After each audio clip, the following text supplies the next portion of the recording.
Hi and welcome back. We're at issue number 4 of this video tutorial series for making airports for X-Plane.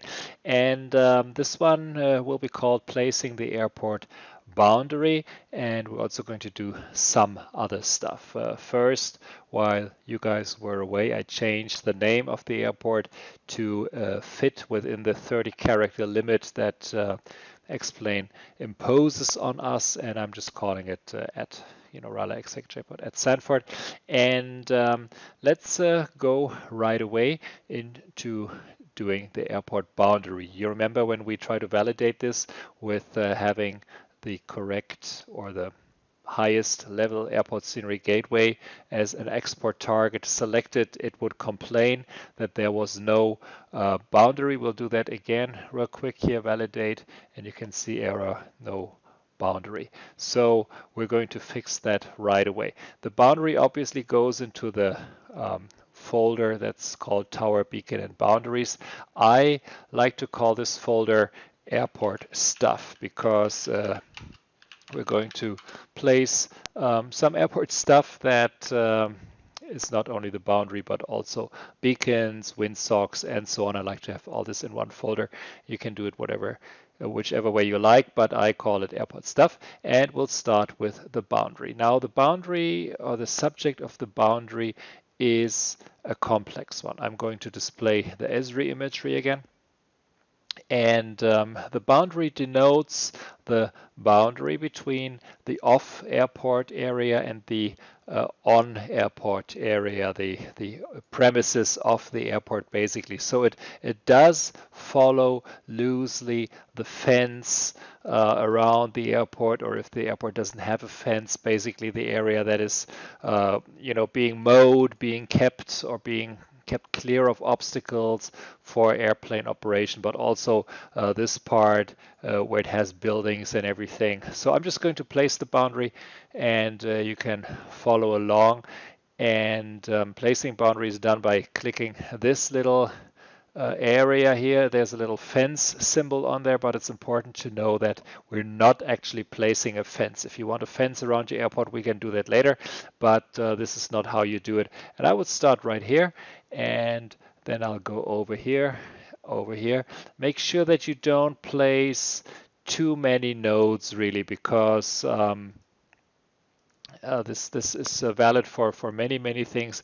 Don't overdo the nodes in X-Plane. Every node takes space, and saving stuff isn't expensive nowadays, but rendering stuff is expensive. And the more nodes you place, the higher the rendering load of your airport will be when people use it in X-Plane. Don't be crude with stuff, but don't be overly zealous in trying to, some people go around every little bush here and try to follow every curve of the road. This is not what we want, because what does the boundary do? The boundary will show inside this area that is yellowish now, grassy looking texture. It depends on where your airport is. If it's in the desert, it will not be grassy looking, it will be deserty looking, but it's going to look different from the off airport area. And that is the first effect. You will not see that once you place it and look at the airport in Sim. It will only show up after the next scenery recut. Scenery recuts are done when a new version of X-Plane comes out, so you'll have to wait until X-Plane 12 to see the effect of this boundary, but we're planning for the long term here. So we're placing it, and then hopefully in X-Plane 12 and afterwards you will see the effect of your boundary. What else does the boundary do? The boundary keeps out stuff that is normally not on an airport, like forests, for example. The trees here, maybe the database for the trees isn't very precise, and they grow all the way over here. Now this boundary will clear them out, and it again will not do so right away. It will do so after the next scenery recut. Same as for objects like houses or high-rise buildings. They will also not appear inside the boundary, but again, the effect is not immediate. The effect is a long-term one we're planning for the future here. Things that are not affected, for example, are the roads. This road that you see going down here all the way to this little makeshift terminal here is going to be allowed on the inside the boundary, so you will retain all these access roads, and I think that's an important part. This one as well over here maybe. These roads will not be affected by placing a boundary, so you can do that without worrying about killing these roads.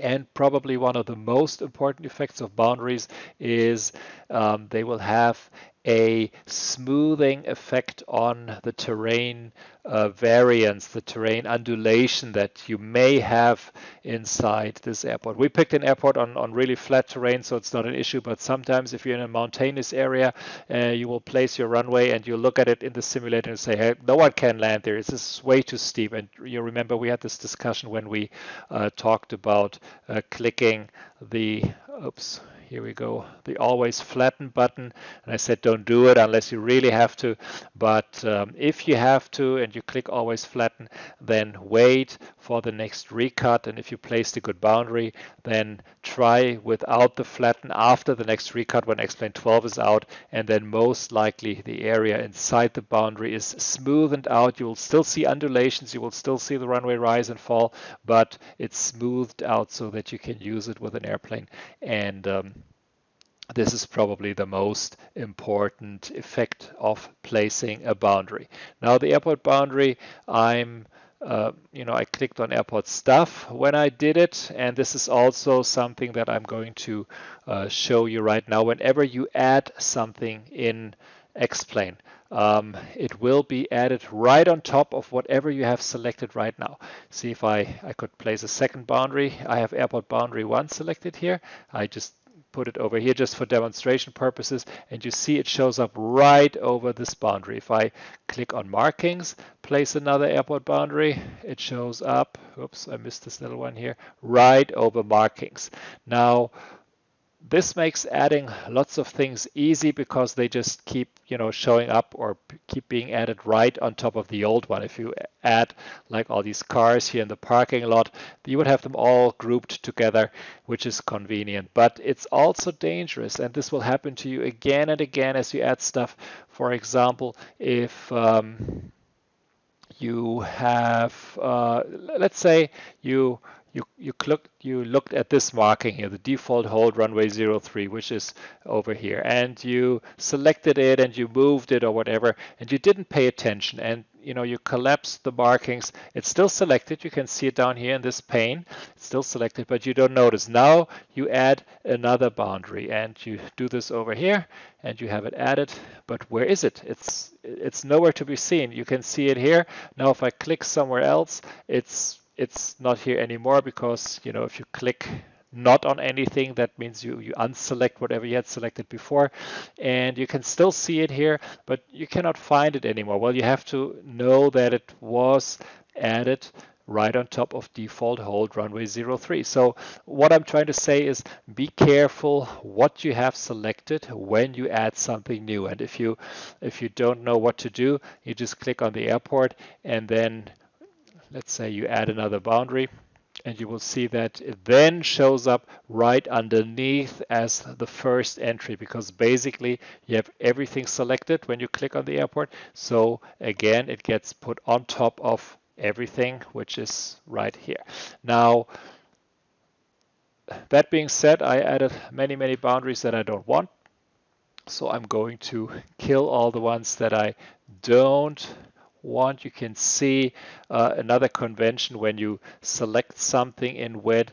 When it's unlocked, like this boundary here, it's just green. When you select it, it turns bright green, and if it's an area like a taxiway or a boundary or another polygon, it also gets turned yellowish inside. This was done because if you are zoomed in, and let's say you're working on the trees here, and by accident you select this area, now you would move it like this. You cannot see it because if I zoom out, you can see that you're moving it, but if you're zoomed in, you can't see that you're moving it. So before then, it was really easy to select an area by accident, and you try to grab this tree here and it didn't work, and you kept moving or trying to move it, but you just moved the area, you moved your taxiways around, and this would cause mayhem. And they changed it. Now you cannot select this boundary by clicking in the middle. You have to click on the edge. So this is the first safeguard against selecting it. And the second one is that if you do select it, you get this yellowish hue. You know that you have an area here selected, and you can also see the nodes turn bright green, which means they are selected, and you can move them as if you want to. So that being said, I'm going to delete this again. I'm going to collapse the markings, and I have this boundary, the one that I really wanted to add. Now, it's not in the airport stuff folder. How do I get it there? Well, easy. Click left, and now you can move it. You can move it up or down, and if it's bright blue like this or light blue like this, it would get added into the markings folder.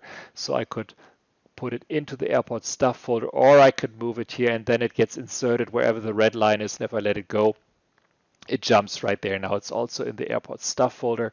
That's where I want it. Now, this pretty much concludes the main part of this video, placing the airport boundary, because it is so important. Also make sure that everything that's on the airport, like all these buildings, the gas station here, whatever, is inside the boundary. Julia does not like it if you have buildings that stick out of the boundary or that are placed outside the boundary. Sometimes, let's say there was a really prominent office building here or a hotel here, then it's okay. But in general, you want everything or that belongs to your airport also to be inside the boundary, and that's something to remember. Now, a few other things that we're going to add that I consider part of the airport stuff is the windsocks. They're down here right now. Now these windsocks, I'm going to unlock this, and you can see the one windsock is over here, the one windsock is over here. This is, or these windsocks were placed by WetBot, by the automated airport adding algorithm that also placed this airport and that also made this parallel taxiway. This is just a default airport. The program had no idea where the real taxiway is. It had no idea where the real windsocks were. So I'm just going to delete them. I'm just going to delete the whole folder. It's selected now. I hit delete, and it's gone, and the windsocks inside it are gone as well. And I'm going to add the windsocks manually. I want to put them into airport stuff, so I'm just going to select the boundary again, or the beacon here. Then you could pick the windsock symbol, but I'm going to do something different. There are two versions of windsocks. Ones are these windsocks. If I place them, and excuse me, there's only actually one windsock at this field, and it's right inside this white circle here. If I place it, you just get, well, it's locked, so it's hard to see. Let's unlock the folder again. Here it is. You get this little greenish windsock symbol, and it says there's a windsock here. You can select the windsock, grab the vertex tool first, windsock, and then you can change from lit to unlit. But I don't want to place this old style windsock. It's looking the same, but windsocks come in two different flavors. One is this one that you place with this button, and the other one is actually within library, lib, airport, and I'm not quite sure. I'm going to search for it. Search field, windsock. It's inside landscape. Who would have thought that? Okay, it's inside landscape. So I can clear the search box again, and I go airport, landscape, and you see here are the windsocks. Now you have a windsock lit and an unlit one, just like here, lit and unlit. But the advantage is that this is an object, and if you place an object, you A, get a preview, you know what you're going to place, and B, if you place it, you get a little, you know, top-down preview 3D thing, and I like that better than placing this one. So I'm going to delete the old windsock, and I have my windsock object right here. Another convention thing, if you place an object, I'm just going to click here to unselect it. You see it has a little greenish cross here. This is the control node, as we call it. And if you want to move it, you see I cannot grab it like this. You have to first highlight it. When you do, you get these little arrow thingies here, and then you can grab the middle, move it. If you grab one of the arrows, you turn it. If you can pull them out for finer control and turn objects like this. Now, important, do not turn your windsocks. They need to stay with the heading set to 0. And as a matter of fact, I'm going to delete this one again, place it again by, oops, choose the beacon, have the object here, and now if I try to click, nothing happens because I have not selected the object pane. If I click on an object here, you can see it's getting selected automatically, but if I go back to the vertex tool, it gets unselected. Now I cannot place it anymore. I'd have to either click here again, or I have to click on object, and now I can place it. But now I have nothing selected here. So where is it going to appear? Let's see. There we go, right on top of everything. So not a big deal. I'll just grab it, pull it into airport stuff folder, and it's right here.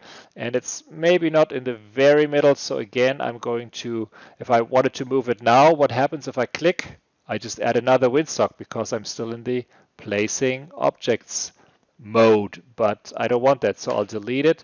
I'll go to the vertex mode. I will control this one, highlight the control node, move it right into the middle, check that heading is 0. If the heading is not 0, it will not show the correct wind direction. If the wind is blowing from the east, this object knows, okay, the wind is blowing from 90 degrees, so I need to turn by 90 degrees. It would turn by 90 degrees, but if it's already turned like this, then it would actually turn another 90 degrees, and it would look like the wind is coming from the south when it's really coming from the east. So do not turn the windsocks when you place them. I'm going back heading 0, return, and that's the way it should be. Now, the other thing I want to place is a beacon. You have this beacon symbol, and it works the same way. You can either pick which one you want to place, airport, seaport, heliport, military airport, and if you would click to add a beacon, you would just get this little beacon symbol. You have no idea what kind of beacon you really placed. Well, it is an airport beacon. You could change the type here to a heliport beacon or to a military airport beacon, but you see the symbol doesn't change. I don't like that, so I'm going to delete that. Going to, where's this airport beacon that I added? Oh, it's here. It's the old one. I'm going to delete that one as well. I'm going to select the windsock, and I'm picking an object-based beacon. And here again, you have the preview. You can see down here, make this a little bigger, what they actually look like. This is the airport beacon. This is the airport big beacon. You have a heliport one, which is just a little thing on the ground. Military beacon, little mast here, and then you have the seaport, which again looks like the heliport one. And I'm going to pick the big one because it's actually situated right here, and I'm placing it down here, and you can see there it is. And this one you can turn whichever way you want. If you want to, vertex, it's still selected. You could, oops, I unselected by accident. Now it's selected again. You could turn it whichever way you want. It doesn't matter because it's rotating anyway, but we have it placed in the correct spot right now. And the last thing that I consider going to airport stuff, well, there's two more things. One is the airport, the tower viewpoint. You place it by clicking on this button, and there's only one version for it. There's no 3D object-based tower viewpoint because the tower viewpoint is just a point in 3D space. And if you have a tower, let's assume that this would be a tower, then I would put it right on top. I always make sure that it's a little higher than the actual tower because otherwise this is the viewpoint that you would select with Shift 5 when you fly an X-plane or when you watch a replay of your landing. If it's inside the actual tower building, then you cannot see your airplane. So make sure that it's a little bit above the building that you place it in or on. It's at 82 feet, which is probably okay. We'll check it out later, and then we can adjust that if we think it's too high or too low. And the very last thing that I consider part of the airport stuff is the PAPI or VASI approach light aid system.